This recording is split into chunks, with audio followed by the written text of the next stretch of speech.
Instead, we have the opportunity to make a habit of empathy, to recognize ourselves in each other.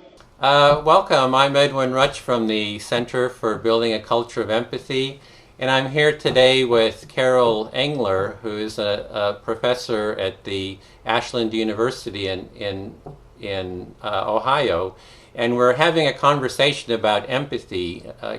Carol has just started a website called Empathic Education, a call to arms, and we're going to be talking about the nature of empathy and also her work around empathy. Would you like to say more, Carol? Just I introducing think you, yourself?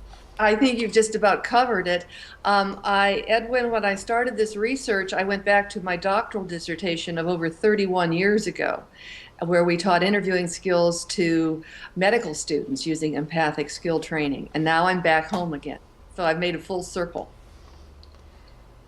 Well, Carol, one thing when I talk to people, and kind of interview them, I like to ask what their most important value is. And I'm just wondering, for you personally, what is in your life the most important value? And this word gets overused a great deal. I would have to say authenticity.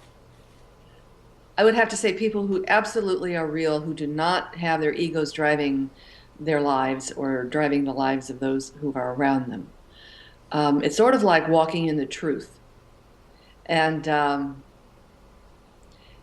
it's a way to me of just expressing yourself without a lot of baggage. Just here I am. This is what I'm about. Mm-hmm. And if you look past in your life, kind of the arc of your life, going along, where did you learn kind of like an insight into the nature of authenticity? I would have to say from my father. He was a state championship basketball coach at the age of 19, and the year was 1929. And he went from national acclaim in March of 29 to unemployment in October of 1929 with a stock market crash. Mm. And his ego did not drive him. He was simply who he was, and he was loved by so many. And that record of him being a 19-year-old winning a state championship basketball is still stands today. Mm-hmm. He was considered the boy wonder, and for his generation, he became a symbol of hope in the Depression. And I was lucky enough to be a part of his interviews with the press and his interactions with people from all walks of life in the late 40s, when I was born in early 50s and into the 60s. Mm-hmm. And it was a very different way to be exposed to a parent. Mm-hmm. And I think that's really mm-hmm. been one of the grounding things in my life. So are you saying in authenticity in terms of in good times and in bad times, he was kind of like the same person? He was the same guy. Mm-hmm. And he did not see socioeconomic, rich people and poor people were the same to him. He just had a complete egalitarian way about him. Plus a great sense of humor. So he never took himself that seriously. Uh-huh. Oh, great. And how does authenticity relate to the value that we're talking about, which is empathy? Like, what is the connection, would you say? Well, and we discussed this yesterday when I did a faculty presentation. To empathize with somebody is to empathize with them right through your eyes and into their heart. And it's not based on, oh, I have a political agenda that I want you to agree with, or I want you to do something for me, or it doesn't have a caveat with it. It simply is.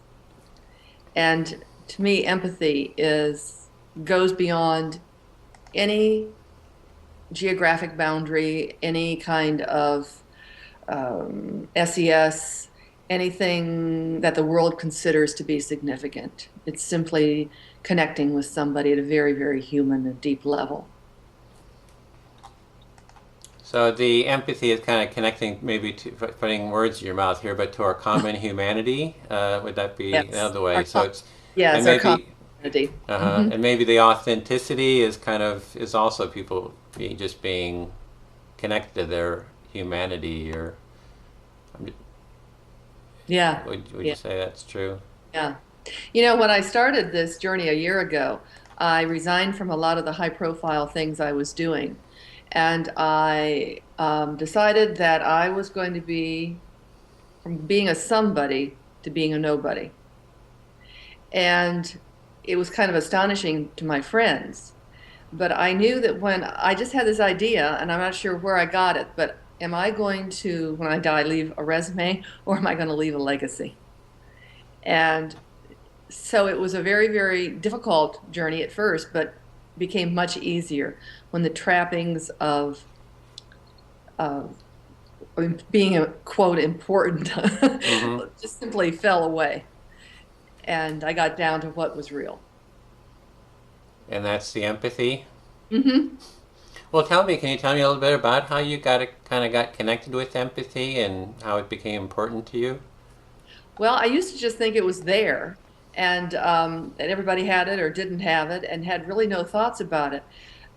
But 31 years ago, I was a research assistant at a medical school, and my advisor said, "We're going to teach empathic skill training to these medical students." That was 1978, and there was so many lawsuits going on in the United States then because of malpractice and then patient noncompliance with medication that medical schools started adding behavioral sciences program and started teaching empathic skill training.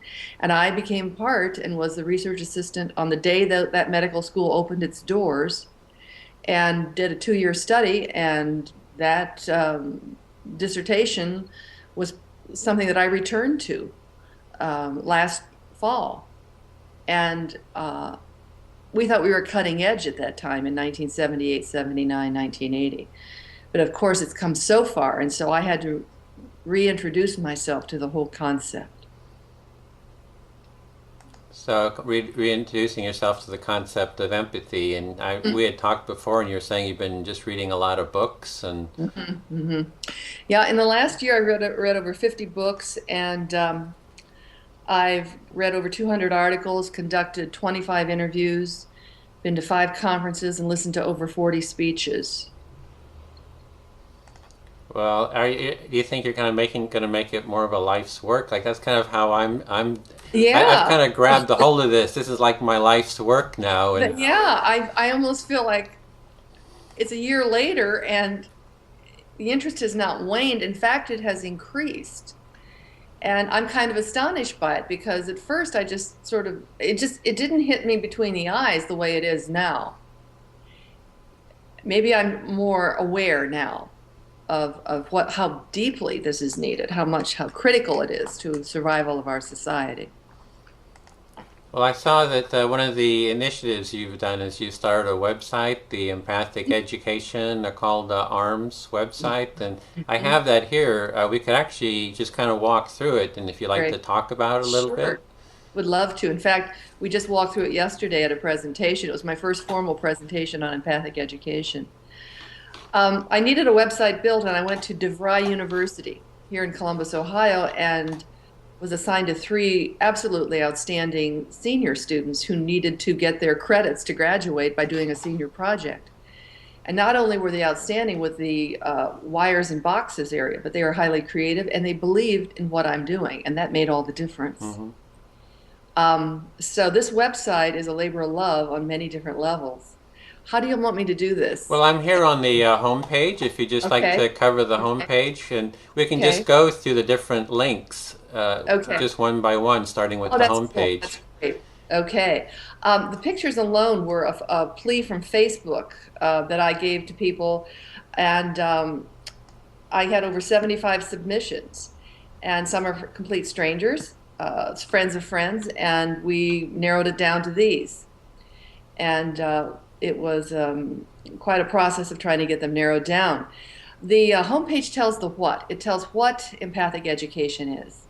And the very core of it was reading Jeremy Rifkin's book, The Empathic Civilization. And he traces the civilization from a lens of empathy rather than politics or war or any other kind of concept. And I wrote a fan letter to him on January 1st of 2011, and on January 5th, his executive director of his Foundation on Economic Trends, Nick Easley, contacted me, and that started a conversation.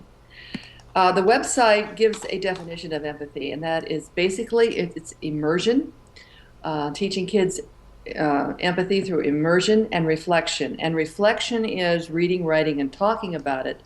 Immersion is service learning, simulations, and the most cutting-edge matter in the 21st century, immersion in video gaming. The backbone of empathic education, it does not stand alone, is Howard Gardner's multiple intelligence theory. And that about covers the front page. Okay. I've got. And we see Rifkin's book there, and eventually it will be my book, Empathic Education, A Call to Arms, which will be published hopefully mid-2012. And then you have the next why, the world running out of energy, no child left behind, and yes. Okay. I had so many reasons, Edwin, it was laughable.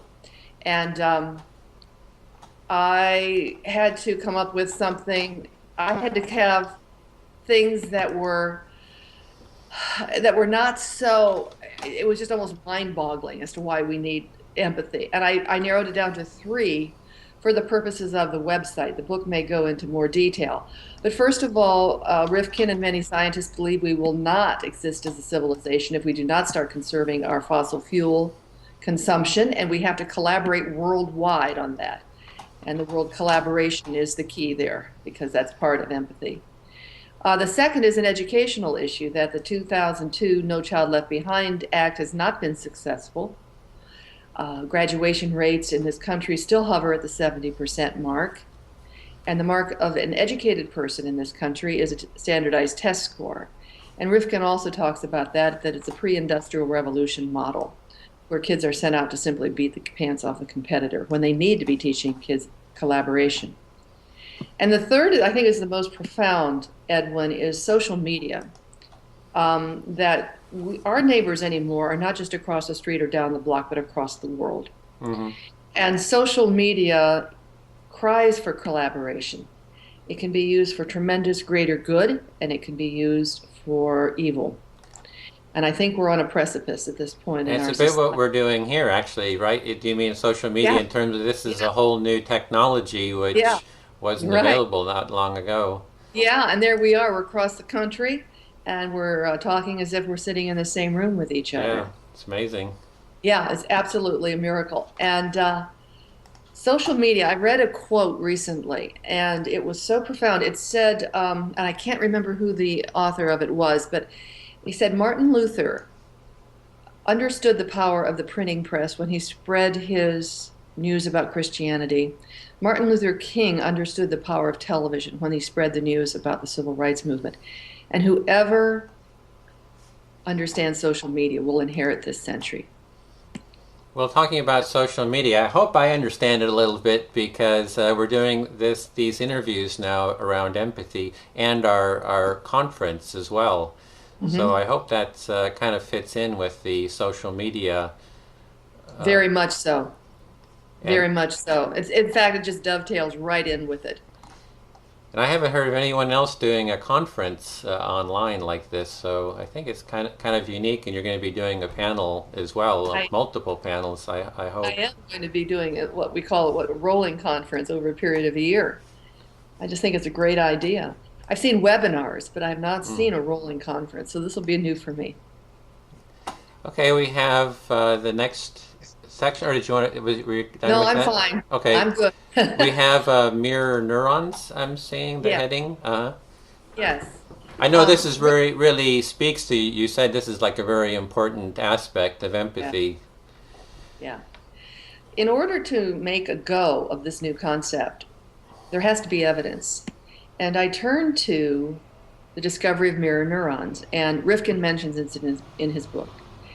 And the mirror neurons are brain cells. That's basically all they are. And mirror neurons are empathy neurons. And they were discovered in 1995 quite by accident in a neuroscience lab by Dr. Rizzolotti in his study with macaque monkeys. And V.S. Ramachandran, who is, I consider, the rock star of neuroscience, says it's as important as the discovery of DNA. And it means that we have within us empathy brain cells, and that those brain cells can be nurtured and fostered and grow. And I have on this website, at the top right's a picture of a neuron or brain cell, and then the bottom is a PBS clip which tells in very, very simple language and very entertaining just what mirror neurons are. And I used this yesterday, and everybody seemed to like it. By the end of the clip, we all knew what mirror neurons were. And I think neuroscience, just saying neuroscience, can make people want to run away screaming. When you boil it down, though, it's not a mystery. It's something that has to be there for the evidence-based for empathic education. We have to have evidence. Yeah, it's that program, the PBS, it's a Nova 16-minute clip. I think I use that all the time too. It's a fantastic introduction. And I was such a, an immigrant in the world of mirror neurons and neuroscience. So basically, I went out and bought one of those plastic brains they use in biology labs. And then I got on McGill University's wonderful website where you teach children about the brain. And then from then on, I've interviewed neuroscientists, cognitive psychologists. One of my doctoral students has a cognate in neuroscience education at Johns Hopkins Online University. She worked with me. And I've done reading for the popular press. And it's nothing that I've read is not understandable. It's for people like all of us who are just learning about this. Okay, we're ready to move to the next page, the author's work. Is that? Yes, I've got a blog there, and I just put something up. I gave my first formal presentation yesterday to the faculty colloquium of the College of Education of Ashland University. Basically, that's pretty simple. It's pretty straightforward. Okay. I think the next clip is the one that is the extremely interesting one. When I started working with the DeVry computer science students, I said, I want you to design a vignette, a prototype of a video game to teach kids empathy. And I'm using here, Edwin, not just mirror neurons and how mirror neurons could be fired up by teaching kids empathy, but the work of Jane McGonigal, who is one of the most prolific game designers in the world. She wrote a 500-page doctoral dissertation on gaming from the beginning of time. And she believes we can really change the world through gaming. There's a tremendous culture of bias against gaming because we see people using it in excess, and of course the violence in some of this gaming is just appalling. But my thought was, if kids can learn World of Warcraft, they can also learn empathy through video gaming, which is what they do. That's the world they live in. So Empathy Star is a vignette. It's very simple. It's for early elementary school, and you are put into empathic situations on the playground, and you learn empathy from that.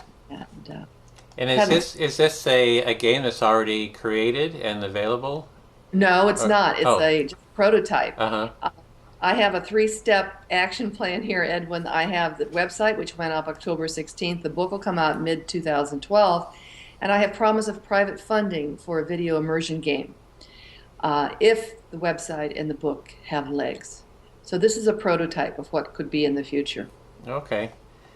So, and do you have the people for the development, or is it like a vision, or you have it's vision now? I have money promised for development if I can get legs on the website and the book. Oh, okay, great. We'll have to make sure that happens. Thank you very much. I appreciate that. Okay, did you want to move on to the next section? Yes. Okay. And books and buildings, just some of the primary books that I read, and they have direct links to Amazon.com. I've already mentioned Rifkin McGonigal, a really great book on mapping the mind, and that's the brain science, and Marco Iacoboni's great work on mirroring people, which is so readable. Christian Kaiser's book, which just came out. He has a neuroscience lab in Amsterdam, I believe, on mirror neurons. Howard Gardner's 2011 edition of Multiple Intelligence, Frames of the Mind, and Dan Pink's book on A Whole New Mind, Why Right Brainers Will Rule the Future, and empathy is a big part of that. I've also attended a TEDx conference on compassion in June in San Francisco, and the buildings I saw and heard about were the Berkeley, UCLA, and Stanford, where there has been research going on for years regarding empathy and compassion. And then at the very bottom, I have your website. Yay! We need a picture there. Maybe we can have this video be down there or something, like a link to it. I don't know. Maybe so. I don't know. If we have a picture, it might be just my home office here. So. That's why I hesitate, Edwin. Well, I'm showing a shot right now of the screen in the home office. So I don't think so. I see the office. What's that? We've got to get something a little more aesthetic. More aesthetic. Well, you're cheating a little bit because you're actually showing. That's actually Haas Business School, I think, for Berkeley. I've been, even the Greater Good Science Center, even their offices are quite humble. They're in a little grammar school next to the campus, so they're not really so grandiose. Well, I'll tell you, we went with what really looked good, and that's what looked good. Oh gosh, now down at the bottom are the references of where to go to learn more, and everything is very user-friendly down at the bottom, and that's on every page. And if people want to learn more, they certainly can. We've got all the links there. And then the last page on the website is the contact page with a picture of me and a little bit about my credentials. This is my 40th year in education. I cannot believe it. I've been at every level of education as a teacher, counselor, building administrator, and now university professor. And then I have a website email account where you can email me if you like. So we've had quite a few hits on the website. It hasn't been up long. We've got over 600 hits on the website, so I thought that was pretty good for a start. Okay, and I'm showing your Facebook page too. Okay, yeah, we got a Facebook link. So you've really been working in education, educational administration, or... I have, Edwin, but my doctorate's in counselor education with a minor in psych and a cognate in sociology. So I did not start out as an administrator. I've been doing that for the last 20 years, but my first field was counseling and psychology. And originally I was a social studies and journalism teacher.